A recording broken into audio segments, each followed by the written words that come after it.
Hello hello students. आज हम class 8th के चैप्टर 3 के अंडरस्टैंडिंग कोऑर्डिनेटर्स के एक्सरसाइज 3.4 के क्वेश्चन नंबर 4 और 5 सोल्व करेंगे। तो क्वेश्चन नंबर 4 है, name the coordinators whose diagonals. उस कोऑर्डिनेटर्स का नाम बताइए जिसके डायगोनल्स बाइसेक्ट ईच अदर, जिसके डायगोनल आपस में बाइसेक्ट करते हैं। सेकंड है, उस कोऑर्डिनेटर का नाम बताइए जिसके diagonals are perpendicular bisect of each other, जो डायगोनल परपेंडिकुलर बाइसेक्ट एक दूसरे को करते हैं। और थर्ड है, वही ऐसे कोऑर्डिनेटर का नाम बताइए coordinators whose diagonals are equal, जिसके डायगोनल्स इक्वल होते हैं। तो फर्स्ट है हमारा बाइसेक्ट ईच अदर, जिसके डायगोनल एक दूसरे को दो समान भागों में बांटते हैं।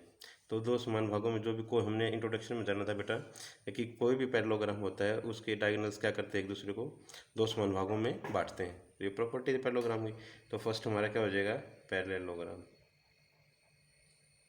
और इंट्रोडक्शन में हो जाना था जो भी पैरेललोग्राम की प्रॉपर्टी होती हैं, जो उसकी टाइप होती हैं, जैसे रोम्बस होती है, रेक्टेंगल होती है, स्क्वायर होती है, पैरेललोग्राम की टाइप होती हैं, तो उसके भी क्या होंगे, उसकी भी प्रॉपर्टी उनमें भी यूज होती हैं। तो इसका मतलब अगर पैरेललोग्राम के जो डायगोनल्स वो बाइसेक्ट करते हैं, तो जो इसकी टाइप है उसके भी डायगोनल्स क्या करेंगे, आपस में एक दूसरे को बाइसेक्ट करेंगे। मीन्स जैसे कि स्क्वायर है तो स्क्वायर के डायगोनल्स भी क्या करते हैं,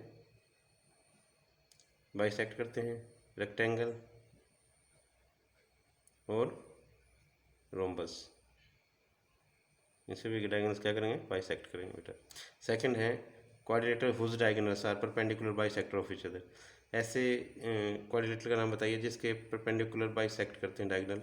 तो क्या होते हैं वो, रोम्बस। एक तो होता है रोम्बस, जैसे ये, ठीक है बेटा, ये रोम्बस होता है क्योंकि इसकी चारों साइड क्या होती हैं, इक्वल होती हैं, और इसके डायगोनल्स क्या करते हैं, आपस में परपेंडिकुलर होते हैं। और हमारा क्या होता है, स्क्वायर। स्क्वायर भी डायगोनल क्या होते हैं, एक दूसरे को 90 डिग्री पर बाइसेक्ट करते हैं। 90 एंगल भी बनाते हैं ऐसे, और एक दूसरे को बाइसेक्ट करते हैं। जैसे ये पोर्शन है, ये इसके इक्वल है, ये लाइन, ये लेंथ है जो ये इसके इक्वल है, ये इसके इक्वल इक्वल इक्वल, ठीक है। बाइसेक्ट भी करते हैं और परपेंडिकुलर होते हैं। तो क्या नाम हो जाएंगे हमारे कोऑर्डिनेटर के, रोम्बस एंड स्क्वायर। थर्ड आता है हमारा, name the coordinator whose diagonals are equal, जिसके डायगोनल्स इक्वल होते हैं। तो क्या होता है हमारा, कौन कौन सी होती हैं, एक रेक्टेंगल होता है। क्या होता है बेटा, रेक्टेंगल। प्रॉपर्टी पढ़ी थी हमने रेक्टेंगल्स की, क्या पढ़ी थी, अगर diagonals are equal in length and bisect each other, okay. तो इक्वल इन लेंथ होते हैं तो इक्वल हो गई, तो क्या आ गया, फर्स्ट तो रेक्टेंगल होता है बेटा। और रेक्टेंगल, तो स्क्वायर को भी तो हम रेक्टेंगल बोल सकते हैं ना, क्योंकि इसमें भी 90 के सभी एंगल होते हैं, ठीक है, और इसमें भी सभी 90 के होते हैं। तो ये डायगोनल क्या करते हैं, बाइसेक्ट करते हैं आपस में एक दूसरे को, और इक्वल लेंथ होती है, ठीक है।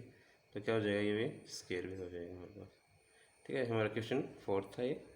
क्वेश्चन नंबर 5 करते हैं।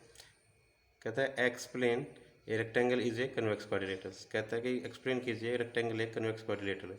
तो इसका सॉल्यूशन क्या हो जाएगा, तो हमें पता है बेटा इंट्रोडक्शन में हो जाना था, कन्वेक्स कोऑर्डिनेटर क्या होती है। कन्वेक्स कोऑर्डिनेटर वो होती है जिस कोऑर्डिनेटर्स का प्रत्येक एंगल 180 से कम होता है। तो हम लिखेंगे यहाँ पर, वी नो दैट, क्या लिखेंगे, we know that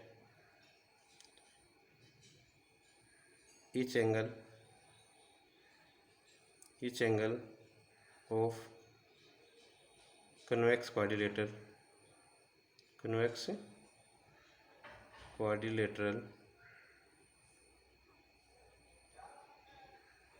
each angle of convex quadrilaterals is less than 180 degree, ठीक है बेटा। प्रत्येक कन्वेक्स क्वाड्रिलेटरल का जो एंगल होता है वो 180 से कम होता है, ठीक है, इज लेस देन 180 बेटा। तो यहाँ पर क्या हमारे पास रेक्टेंगल है, तो क्या हो जाएगा, तो रेक्टेंगल क्या होता है,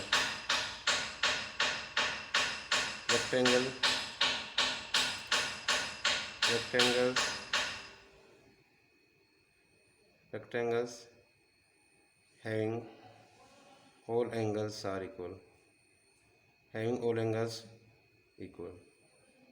ठीक है बेटा। Rectangle having all angles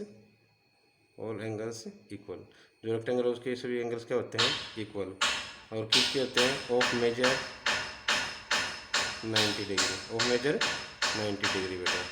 okay, तो 90 डिग्री होते हैं, तो so we can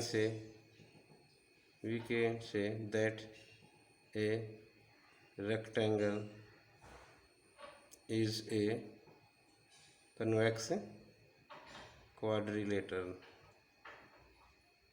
Okay beta, so we can say that a rectangle is a convex quadrilateral. Okay beta, thank you watching the video beta। ये आपके 2 क्वेश्चन थे, I hope अच्छी तरह समझ में आए होंगे। Thank you.